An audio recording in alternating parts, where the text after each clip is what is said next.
I'd like to call this meeting to order, please, for Committee of the Whole for November 23rd. Ms. Cherney? Here. Mr. Deemer? Mr. Fruizik? Here. Mr. Hickey? Here. Mr. Moore? Here. Mr. Quelch? Mr. Zwicky? Here. Mr. O'Brien? Here. All right, we have a quorum. So first portion of the meeting here, we'll discuss Committee of the Whole. The first committee up is the Finance D&G HST Committee updates. The cybersecurity lab computers have been installed. I assume, is it open now? It's fully open and running. We discussed routine business, pay bills, the bills list, payroll, etc. We dug into the security access contract, which is installing and updating cameras all across the district in all buildings and offices, and improving the key card and key fob access. Does anybody have any discussion on finance?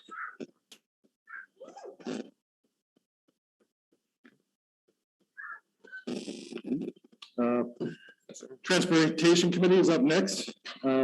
Access points and cameras have been installed for the new camera system. So cameras in the buses are up and running with great field of view and resolution. So a lot of information that can be gathered there. We still do need drivers and aides. So if anybody that knows anybody that wants to be a bus driver, we have programs to help get people in the job. And we are constantly hiring drivers and aides. Out of district special ed routes have increased year over year. District enrollment has increased, but we maintain the same number of routes, which is exciting. And then the Donahue dismissal issues appear to be resolved. So we will continue to have the Transportation Committee until we are really confident that everything is stabilized, and then we can move forward. Does anybody have any questions about transportation? Okay. Mr. Zwicky with athletics. Yes, we met on November 15th. We discussed some of the motions that coming across today are the Barnegat High School girls across spring trips to approved for March 10th and 13th of 2022 in Orlando, Florida. The Winter Guard, which is part of our marching band, is going to host an indoor color guard show at the high school auditorium March 19th, 2022. We are also going to look to approve two new coaches. Tyler Davis is going to be the assistant winter track coach, and Sean Foley, who's going to transfer from the middle school assistant wrestling coach up to the high school assistant coach. On other notes, some of the mentionables as far as our athletes go, for the week of October 18th, varsity male athlete was Paul Deolia for cross country, and the varsity female was Madison Morgan for cheerleading. For JV male, we have Jamison Prince, and for JV female, we have Madison Meyer. Also down to the middle school level, we have Connor Green in the male division for that week, and Emma Fedorzik for soccer for the female. On 10/25, we have JoJo Bivens as the varsity male and Nina Sobrano for volleyball for the females. For JV, we also have John Marone for cross country, and JV female was Jana Greenblatt for field hockey. On the middle school level, we have Jake Haviland for football, and for female, we have Angelina Colavita for cross country. I have one more note that last night, the Turf hosted the Ocean County Senior Field Hockey All-Star Game, A South versus B South. B South won. Juliana Canizaro scored for us. She's on the team as an All-Star, and our goalie, Maddie Kubik, just also had outstanding performances for that game. And that'll be the end of the Athletics Committee report. Thank you. Mr. Hickey with Education Committee. Good evening. Thank you, Mr. President. So Education Committee, we met on Tuesday last week. We have 5 motions that we're bringing to the board. I'm going to start from the bottom up. The first motion was to add Dunkin' Donuts and Wawa to the list of approved community-based instruction people that are students can go and work at or learn how to be consumers at.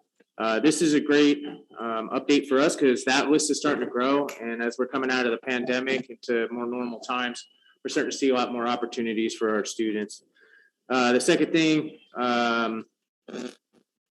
we were talking about the SHIELD program and how we're going to build that out. So the SHIELD program, we're going to move SHIELD 2, Leadership Development Elective. We're going to approve that course tonight.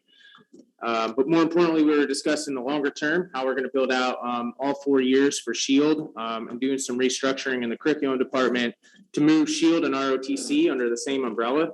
At initial thought, we were thinking about SHIELD being potentially maybe in a little bit of conflict or competing for the same pool of students. But we're starting to find out that that is a symbiotic relationship as opposed to a competitive one where both programs are going to work together. And it looks like the instructors have some stuff in the personal backgrounds that will help them solidify that relationship. We had an amazing presentation from Mrs. Froelich. She came in and talked about the preschool expansion aid operational plan for the 22-23 school year. And she was able to pull back the curtain for us and give us some insight into all of the amazing programs and initiatives that are happening at the school right now. And just how successful that program has become and some of the avenues they're pursuing to continue to improve that program over the next couple years. That concludes the Education Committee report pending any questions. Oh, no, it's not. As a matter of fact, Mr. Barbieri is going to talk to us a little bit about our initial Start Strong state assessment that occurred earlier in the year and our Lincoln benchmarks.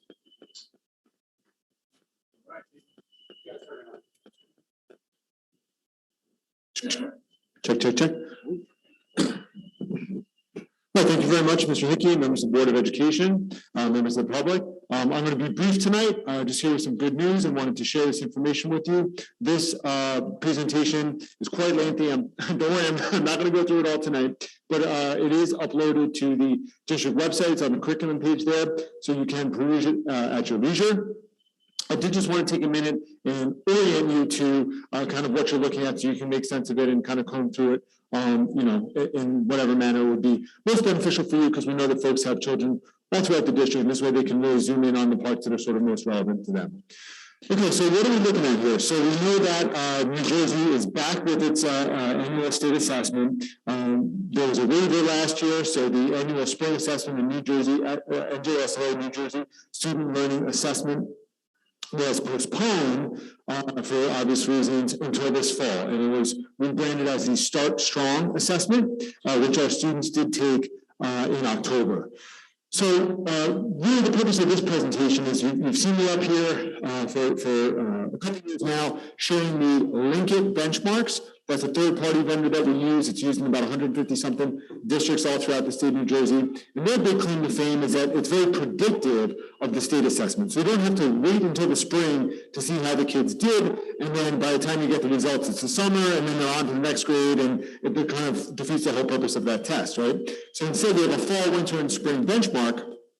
And this company claims that there's about a 90% correlation between how well the kids do on their Lincoln products and then how well they ultimately do on the state assessment. And the nice thing about the fall, winter, spring is if we see a kid is having trouble along the way, we have a moment in time where we can intervene, where we can provide that extra help and support to kind of get them up over the hump.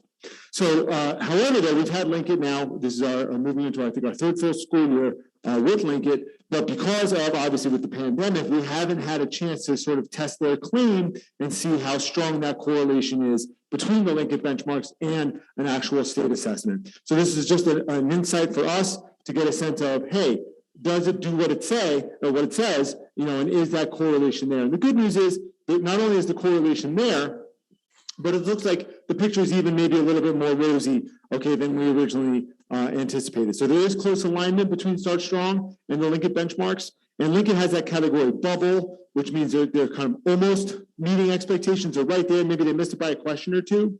And according to Lincoln, about 2/3 of the kids on that bubble eventually make it over the hump, throughout the school year. But what we're seeing, and what I'll share with you tonight, is that actually the majority of those quote unquote bubble kids are on pace, which is good news.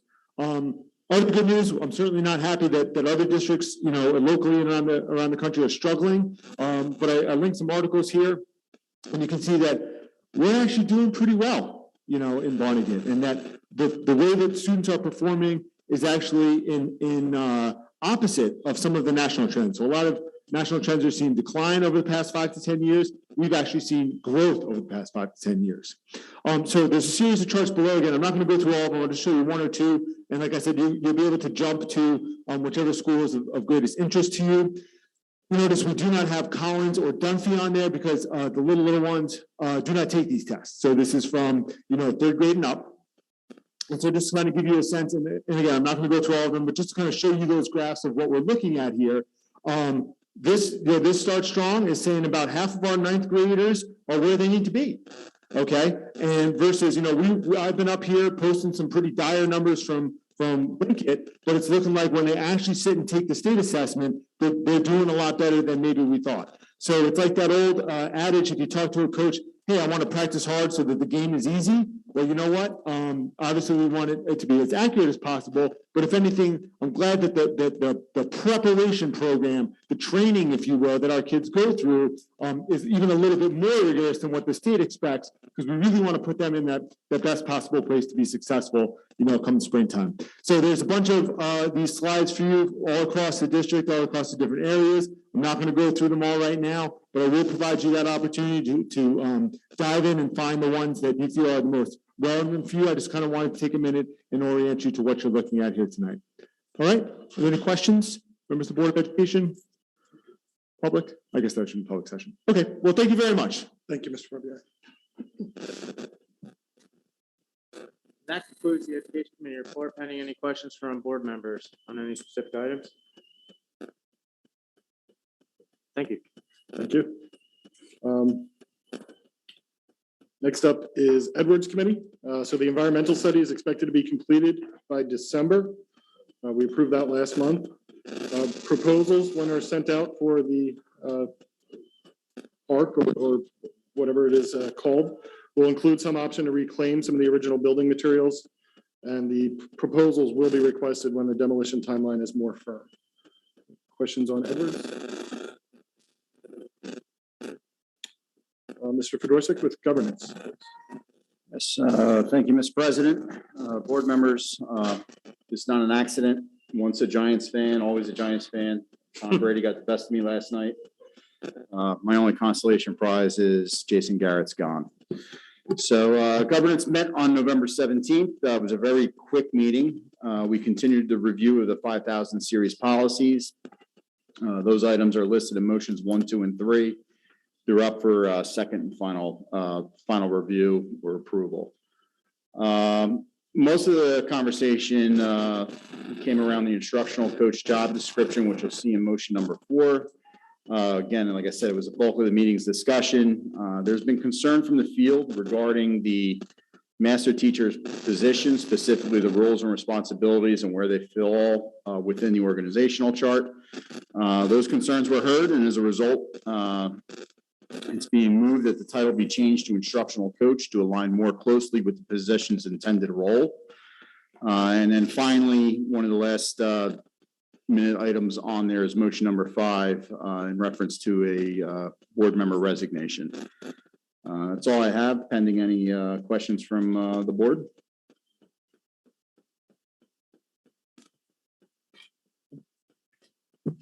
Thank you, Mr. Fedorczyk. And for personnel, we discussed a few items. There are several new hires coming into the district. We, of course, discussed the need for bus drivers. So if anybody knows any bus drivers, please let us know. And then we also wanted to focus on a couple of retirees this month. Mrs. Tynan, our teacher at the Horbelt School, was with us for 16 years and is retiring. Mrs. Jones, bus driver, is with the district for 28 years. And Mrs. Foley has been with the district for 39 years, and she's retiring from the Collins School. And I'd like to say thank you to all those teachers. Mrs. Foley was one of my teachers in Dunphy School many, many years ago. So thank you to them for their service. And does anybody have any personnel questions? Mr. President? Yes. know we spoke briefly. Can we, more importantly, I guess, really questions directed towards you, Dr. Lawis. When we're going through the hiring process, again, staying away from names, how does the procedure work for hiring a teacher that's potentially coming in or applying from out of district that's already been in a system somewhere else and then coming to Barnegat for employment? I know we've had lengthy discussion on it, but just to kind of throw it out there, because there seems to be some confusion, at least out, not just here, but out and about as well too, to just kind of clarify on those lines. I'm not sure I understand the question. Do you mean like where they come in on the guide? How do they come in on a guide? Like how does that whole determination, how does that process work?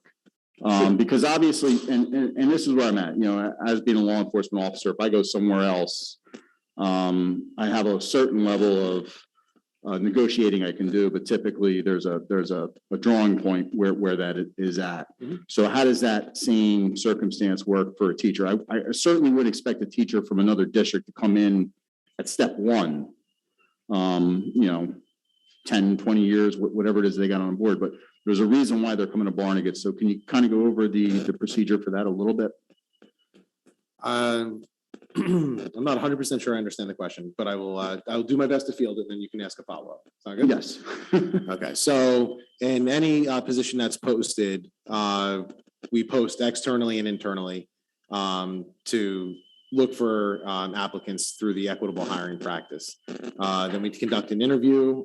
Generally, there's 2 rounds of interviews. There's a first round of interview that goes where you'll have, a lot of times, depending on the position, you could have a number of admin as part of that interview. You'll have teachers sometimes as a part of that interview, or other staff, I should say, as part of that interview. And then it gets kicked up 2, maybe 3 candidates, ideally get kicked up to a second round, which would then be more principal level, my level, director level. And then we conduct a second round interview. The successful candidate, if they're external, we look at a number of factors, but when we're offering a salary, and everything's obviously negotiation, but when you're looking at offering a salary, we do our best to honor the years that somebody has in service when they come here. So ultimately, that's the deciding factor. Is that written in stone? No, there's, obviously some flexibility that you have there. But whereas some districts may offer more like a dollar figure match, we've pretty much stayed away from that, from the standpoint that could be a morale killer to the rest of your staff. So usually what we'll do is we'll stick to years of service, and if it's a year or 2 in either direction, either more or less, sometimes that you'll have that like small flexibility with it. But we don't have a teacher, let's say, that comes in with 5 years experience get offered like 15 or 20 on the guide, just because, like I said, that's a tough pill to swallow for the people that you have that are working here, and you want to do right by them as well. So one of the challenges that we found recently has been a shortage of teachers in the profession. We've had a number of positions that have been very, very difficult to fill. I want to say high school special ed math. We had to post the position 3 times before we were able to find a candidate that was a good fit for the district. One of the things that, I'm proud to say is that we don't lower our expectation level for people that we bring aboard. So we maintain the same high level of expectation, but ultimately sometimes what that'll lead to is having to repost for a position multiple times. We've noticed a shortage in that area. We've had a middle school special ed position that we are filling tonight's agenda that we were very fortunate to find a dynamite candidate that we're very excited to bring aboard. But again, same situation, there was limited applicants that we went through. If you're looking for like high school science, that's very difficult. So we've, I think like every other district have struggled to kind of find, the number of candidates that maybe we had a few years ago.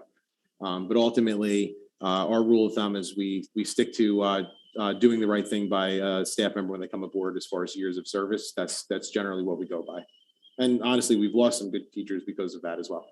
But that's So we've had some pretty recently that we've given a pretty decent position on the salary guide that went to another district within the last year or 2 because they got offered more. Yep. So and and unfortunately, what we're finding in the profession now is, you don't have the ability to negotiate a salary each year on the job that you do, right? So a lot of times in private sector, if you have a very good year in sales or something else, you can bring that to the table and maybe get a bigger raise. You don't have that in education. So a lot of times what happens is you have some really good staff members that test the waters in other districts because of the fact that they have the years, they have the experience, and that's sometimes the only way that they're going to see a sizable jump from one year to the next.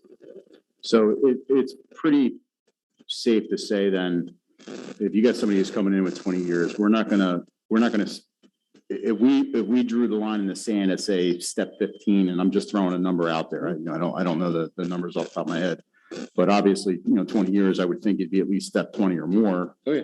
So if we were to draw that line in the sand, we're going to reduce the number of eligible candidates or even candidates that are willing or wanting to come to the district. So we're essentially going to shoot ourselves in the foot by drawing that line in the sand. So there has to be some level of negotiation, correct?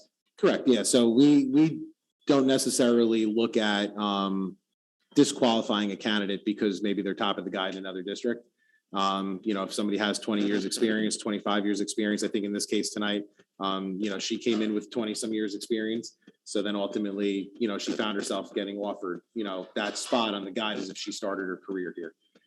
So that's, maybe historically you might have had the flexibility to turn down a candidate because they might quote unquote make too much and you wanted to get somebody at step 1, 2, 3 because you wanted to save. I'll tell you now, you don't really have that option anymore. But we look at the best candidate for the position, and then ultimately, the process that'll go from there is we'll look at like what the current person was making. If there's breakage one way or the other, I'll go to Mr. Brennan. He's done a great job as being able to navigate bringing in people sometimes that the breakage is in the wrong direction, if you will. I'll talk to President O'Brien about it, and then we'll proceed with making an offer to the candidate. No, I appreciate it. I know you and I've had several discussions over the past couple of months with that, and I do appreciate you answering that. Thank you. Absolutely. Any other questions on personnel? Okay. Is Dr. Beck here? Okay, so going to adjourn committee of the whole. Everybody okay to roll into the next session? So moved. Second. Ms. Cherney? Yes. Mr. Fedorzik? Yes. Mr. Hickey? Yes. Mr. Moore? Yes. Mr. Zawicki? Yes. Mr. O'Brien? Yes. All right, we've adjourned committee of the whole at 5:57. Call to order. It's just like to call to order the regular meeting of Barnegat Board of Education for November 23rd, 2021. Ms. Cherney? Here. Mr. Fedorzik? Here. Mr. Hickey? Here. Mr. Moore? Here. Mr. Quelch? Mr. Zawicki? Here. Mr. O'Brien? Here, I didn't call Mr. Deemer. My mistake. No, that he's absent. we skipped the open public meeting statement as well. Oh, I used to do that one backwards, don't I? All right, I'll read that now. The notice of this meeting has been forwarded to the Asbury Park Press, the Beacon, Tap Into Barnegat, and placed in the foyer of each Barnegat Township School and Barnegat Township Municipal Building, and has been filed with the Barnegat Township Municipal Clerk in conjunction with the Open Public Meetings Act. Thank you. Everybody please stand for a flag salute.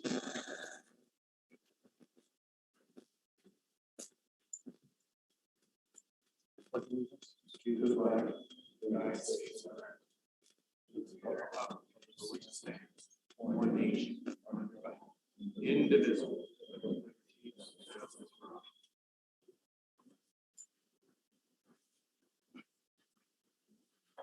Okay, item number 5, can I please have a motion for approval of agenda? So moved. Second. Ms. Cherney? Yes. Mr. Fedorzik? Yes. Mr. Hickey? Yes. Mr. Moore? Yes. Mr. Zawicki? Yes. Mr. O'Brien? Yes. All right, motion's carried.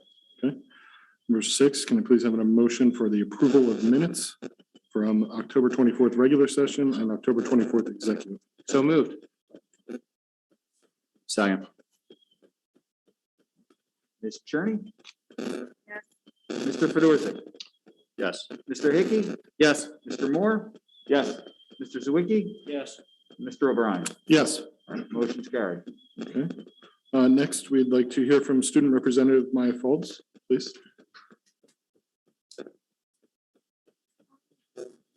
So the only big event that we've had this past month is Powder Puff, which we have every year. And this month, actually, the seniors won. And we do have a couple upcoming events happening in December, like hallway decorating, Spirit Week. Then we're having a teachers meet with Santa for the little kids. And we also have the museum play that our drama is hosting. That's it for what's going on. Thank you very much. Next, we'd like to hear from our Barnegat Education Association liaison, Ms. Sue Mayo. Thank you. Thank you, Mr. O'Brien, Board of Education, Dr. Latwis. The BEA had a wonderful time representing our organization at the Barnegat High School Trunk or Treat.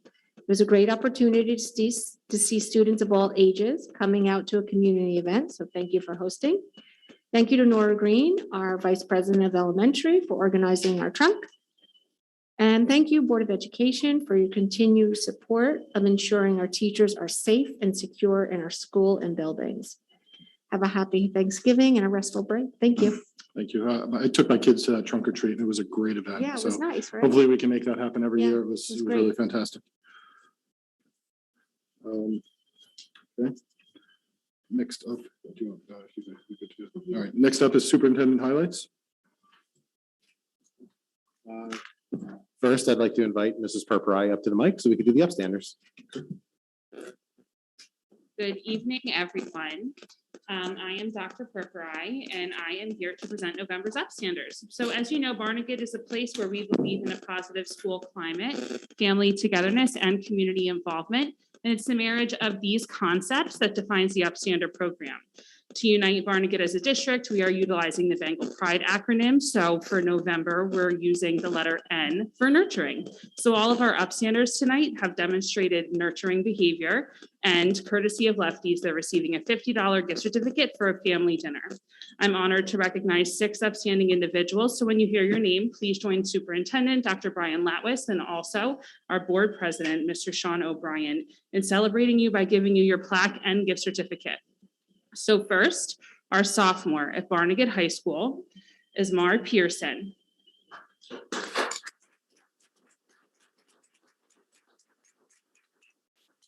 So at a recent dance towards the end of the night, as Mar came up to Miss Bazooka, she was cleaning off the tables and cleaning up, and he asked if he could help, and he spent 20 minutes helping her. She was blown away and impressed by this young man. He's very deserving of the Upstander Award. And next in absentia, we have Ava Linton from Brackman Middle School. Eva is very deserving of the November Upstander Award. She's always very nurturing and understanding. She is a great leader in the drama club and caring towards her peers. She encourages the students and offers to help them when in need, and she always tries to motivate them to do their best. She is very upstanding also of the Upstander Award.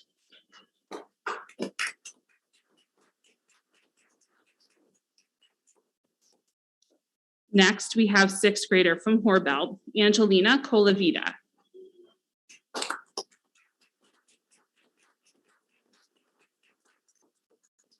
Angelina is hardworking, responsible, kind, and caring.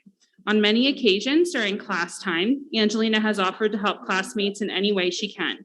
Whether another student is struggling academically or with a simple computer issue, she's quick to offer assistance. And in addition, during class conversations, she's demonstrated a clear understanding of right and wrong. She's a leader in the class because she has a warm and helpful demeanor, and she is very much a young lady who nurtures others. Overall, her peers certainly feel she's one that they can turn to for help or advice when in need. Thank you, Angelina.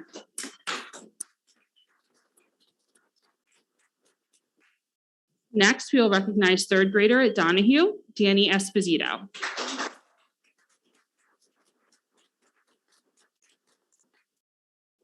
Danny is the type of student who is always in tune with how others are feeling. And if they're sad, she's the first person to go over to them to try to make them feel better. If someone is stuck on something and is getting frustrated, she will make sure to lend them a helping hand. And when another student does something well, Danny is always giving them a compliment, saying, "Good job," to help them build up their confidence. Danny does all of these things on a daily basis without ever being asked. She's such a positive role model, and she's also very deserving of the Special Upstander Award. Thank you, Danny. Next, we recognize first grader at Collins, Haley Krug.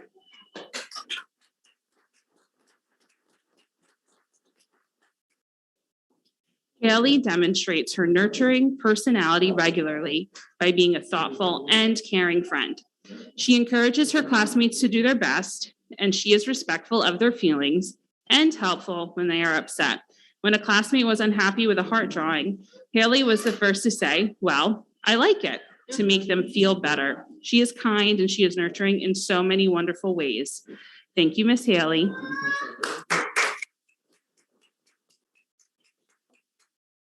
And last, we recognize our pre-K student from Dunphy, Miss Liana Davis.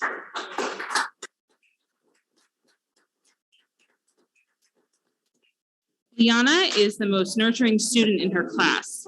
She loves to mother others and help others. And when someone is sad or hurt, she's the first to go and try to cheer them up and check on them. She's eager to try her best to help a friend out by helping to clean up, to helping to tie their shoe, walking in line in the hallways, and reminding all of her friends to stay safe. She is a real upstander. Thank you, Miss Liana, and thank you all of November's upstanders.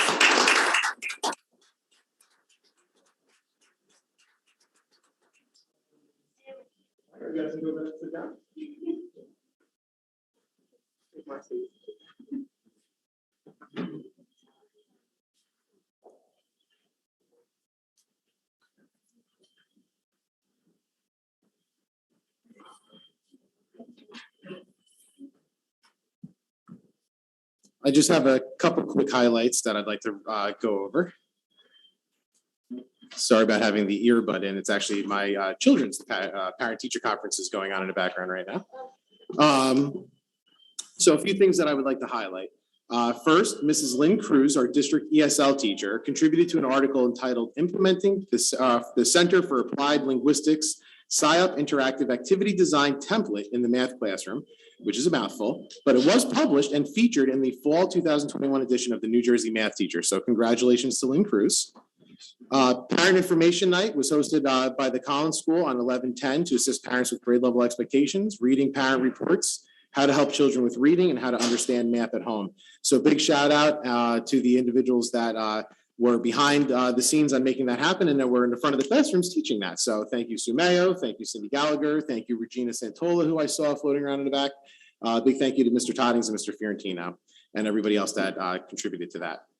A targeted review of the district's compliance with federal special education transition requirements was conducted by the New Jersey Office of Special Education, and the district demonstrated 100% compliance with the requirements reviewed. So that was also conducted by the U.S. Department of Education. So big shout out to Mr. Gunderson, big shout out to Mrs. Jackalow and the entire child study team and special ed department. That is very nice to hear.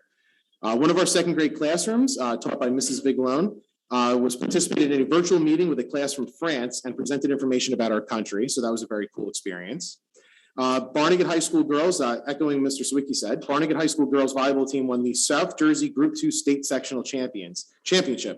So what's very cool about that is not only is that the second time in school history that we won, that we were able to win a state championship, a sectional state championship, but this was also the first by a girls team in the district history. So that was very exciting to see, and congratulations to them.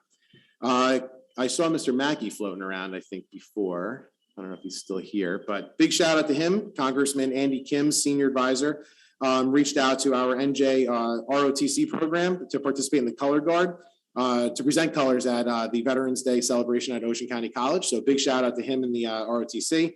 I went over there to support them.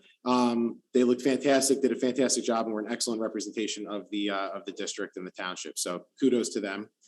And while I'm on the topic, a big shout out to Mr. Mackey and specifically our SHIELD program that we launched this year. The teacher that was currently doing it is unfortunately leaving us for another position. And we had a gap between him and the new teacher that's coming aboard, and Mr. Mackey stepped up to teach that program for the next 8 weeks while we had the transition. So thank you very much, Mr. Mackey, for taking lead on that. The BHS Counseling Department had a successful senior parent night on November 15th. Looking forward, please mark off your calendars if it applies for December 1st for fajitas and FAFSA. And from my understanding, Mrs. Parker is actually cooking the fajitas herself. So very exciting. Cheerleading also took first place at the Riverside High School cheerleading competition. The girls are off to a great start and a great season. So congratulations to them. I just wanted to also take a moment to wish everybody, the members of our staff, amazing staff, student body, and community. I hope everybody has a happy and healthy holiday. Happy Thanksgiving, everybody. Thank you, Dr. Latwis.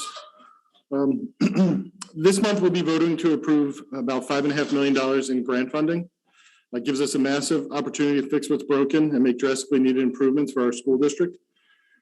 And over the past 2 years, grants have helped enable things like one-to-one access for technology for all of our students. So they all have access to a computer. Most of them are able to take those computers home every night.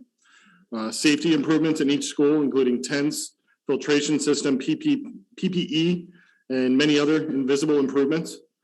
And a tremendous amount of support and improvement programs, including after hours and summer programs, Bengal Boot Camp, new books and technology for K through 8, and increased social and emotional support. We've also made some recent improvements to staff rooms, and I've seen some questioning about why we would spend money on things like improvements to staff rooms.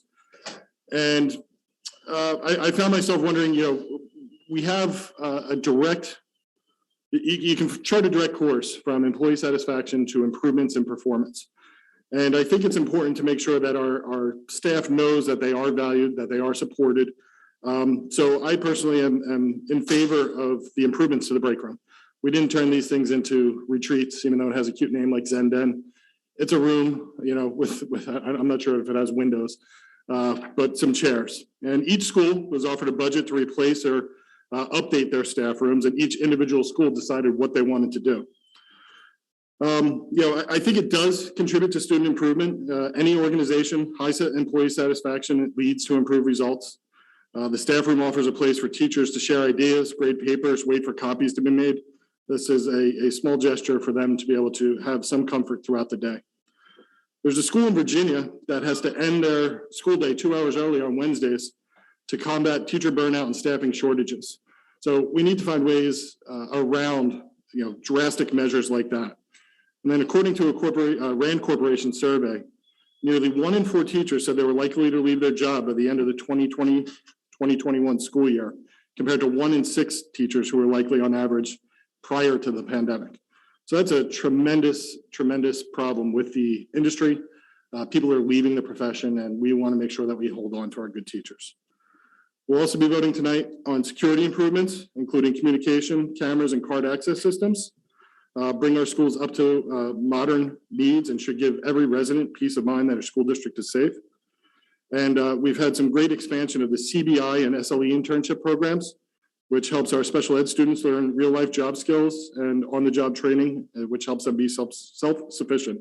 It's a great program, and we have many businesses in our town that are supporting it. And I'd just like to give them some credit because they deserve support from the community since they're supporting the community they operate in. So Acme, Chartwell's, who's the food service company for the school district, Dollar General, Dunkin' Donuts, Lucky's Bed and Biscuit, Ocean County Library, the ShopRite in Waretown, Vinny's Pizza, Walgreens, and 2 Wawas in Barnegat. So thank you again for helping support our students that are most in need.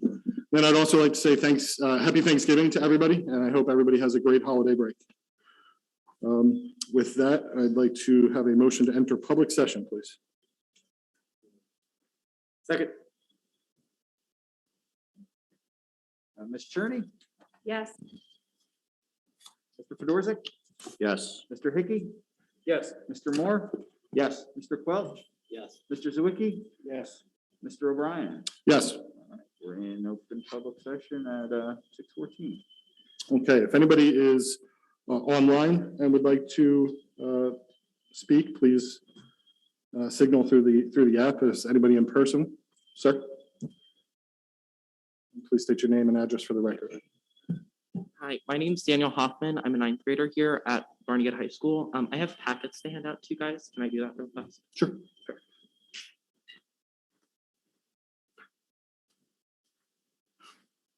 Thanks, Dan.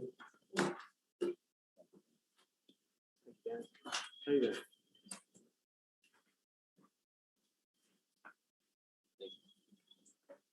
Thank you.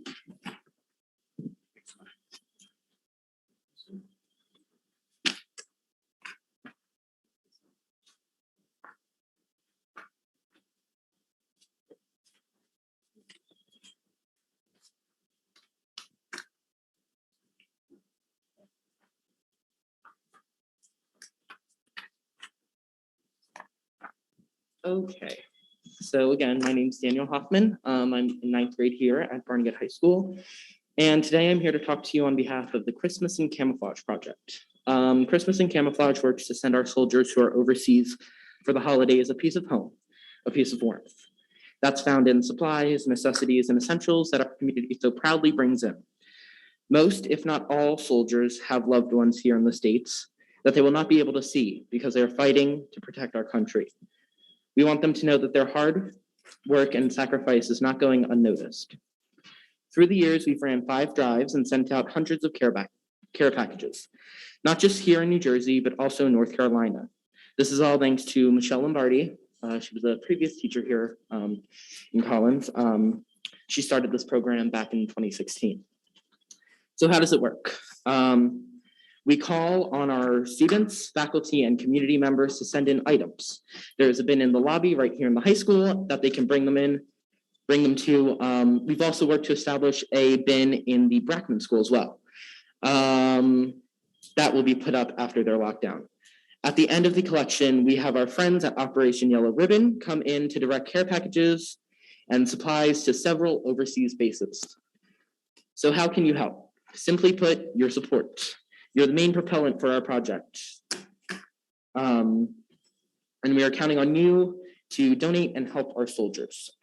The packet I handed to the members on the dais, and that's available to the public right by the agendas over there, outlines our project, as well as contains a letter to the community and a list of donations you can and hopefully will donate to our project. We thank you for your great consideration. With our kindest regards, the Christmas and Camouflage Project, or more directly myself, Mr. Bonk, a teacher of technology at BHS, as well as Mrs. Vanderpyle, a basic skills teacher at ROBMS, among others. Thank you. I yield my time. Thank you. Can I ask one question? Sure, please. Danny, this is awesome. Yes. If you are looking for specific people that I know we can benefit, I have some addresses I can give you guys. Great. So let's connect after this. Thank you very much. Just to jump in really quick too.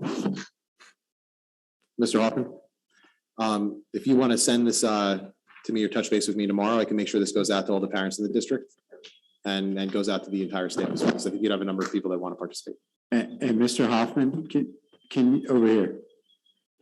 Can you take my card and send me information as well? Thank you. Nope, thank you. Awesome, great job. Good job, yeah, thank you. Is anybody else in the room like to speak publicly? Is there anybody online that would like to speak publicly? I have a motion to close public session, please. So moved. Ms. Cherney, Yes. Mr. Fedorzik, Yes. Mr. Hickey, Yes. Mr. Moore, Yes. Mr. Quelch, Yes. Mr. Zwicky, Yes. Mr. O'Brien. Yes. All right, public is closed at 6:18. Next is the Finance B&G HST portion of the agenda. Can I please have a motion for items 1 through 10? So moved. Second. Any further discussion? Okay, Ms. Cherney, Yes. Mr. Fedorzik, Yes. Mr. Hickey, Yes. Mr. Moore, Yes. Mr. Quelch, Yes. Mr. Zwicky, Yes. and Mr. O'Brien. Yes. All right, motion's carried.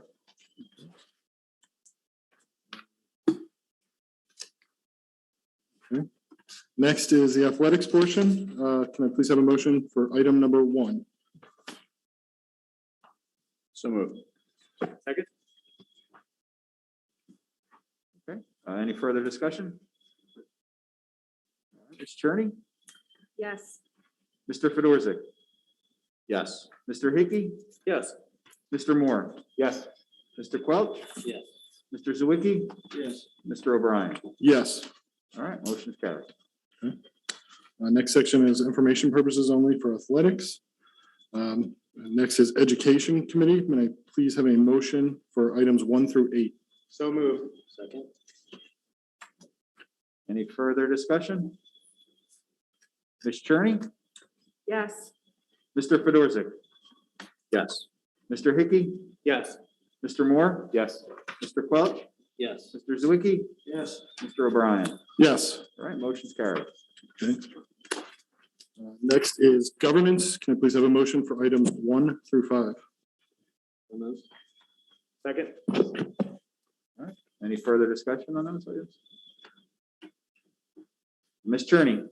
Yes. Mr. Fedorzik? Yes. Mr. Hickey? Yes. Mr. Moore? Yes. Mr. Quelch? Yes. Mr. Zwicky? Yes. And Mr. O'Brien? Yes. Motion's carried. Next is personnel committee. Can I please have a motion for items 1 through 26? So moved. Second. All right, any further discussion on that? Ms. Cherney? Yes. Mr. Fedorzik? Yes on all, I'm abstain from 1D. Mr. Hickey? Yes. Mr. Moore? Yes. Mr. Quelch? Yes. Mr. Zwicky? Yes. Mr. O'Brien? Sorry, Yes. Mr. O'Brien. Yes. Motion's carried.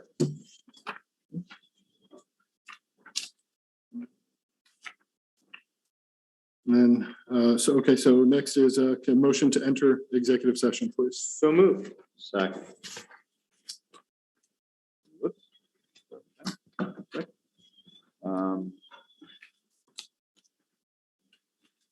Ms. Cherney? Yes.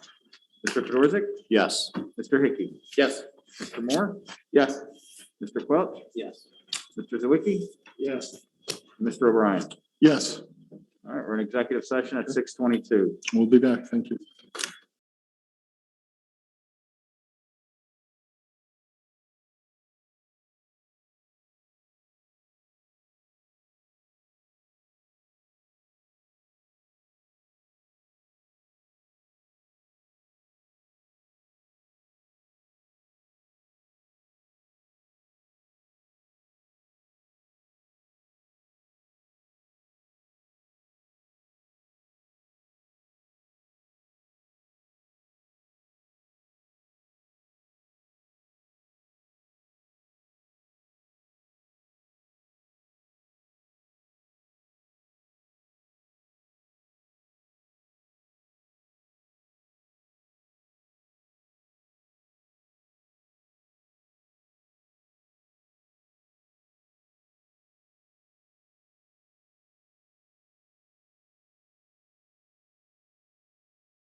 Can I please have a motion to end executive session? So moved. Mrs. Attorney? Yes. Mr. Fedorzik? Yes. Mr. Hickey? Yes. Mr. Moore? Yes. Mr. Quelch? Mr. Zawicki? Yes. And Mr. O'Brien. Yes. All right, we're out of executive 7:46. And can I please have a motion to approve the HIB report? So moved. Second. All right, any further discussion on that? All right, Mrs. Cherney? Yes. Mr. Fedorzik? Yes. Mr. Hickey? Yes. Mr. Moore? Yes. Mr. Zawicki? Yes. Mr. O'Brien? Yes. Motion carries. Okay, motion to adjourn. So moved. Second. Ms. Cherney? Yes. Mr. Fedorzik? Yes. Mr. Hickey? Yes. Mr. Moore? Yes.